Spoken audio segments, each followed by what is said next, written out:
As fans of the movie series know, the Terminator or T-800 is human-like cybernetic organism consisting of living tissue on a robotic endoskeleton.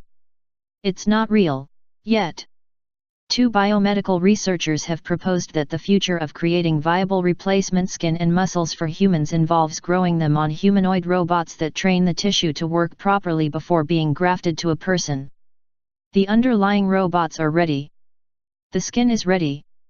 How long will it be before a real Terminator is ready? According to their report in Science Robotics, the goal of Pierre-Alexis Moutouy and Andrew Carr, University of Oxford biomedical researchers, is not to create a killing machine but to create a killer way grow better human tissue in a lab. Currently, tissue used in making skin grafts or muscle tissue for burn victims or other surgical needs is grown in bioreactor vats filled with liquid nutrients to feed sheets of cells stretched across a support frame. While it works okay for skin, it's a poor way to develop muscles and tendons.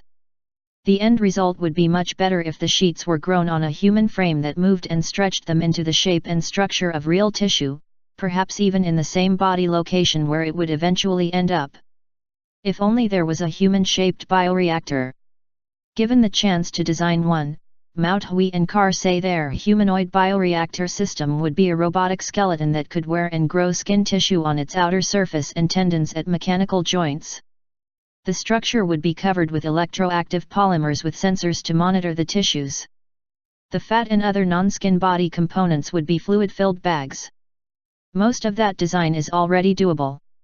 Engineers at the University of Tokyo have developed the Ken's Hero humanoid robot, which has a human-like musculoskeletal structure with artificial muscles and 160 pulley-like muscles that is said to have the most human-like form and motion in the robotics world. Moutouy and Carr are working on prototypes of an artificial skin membrane that would hold the tissue to the robotic skeleton and body until it was ready for grafting. Add a little imagination and these humanoid bioreactors could also grow organ tissue, perhaps even hearts, in the same manner deep inside the robot's skeleton. Throw in some cells that mimic the mechanical muscles and you're on the way to developing biohybrid humanoids.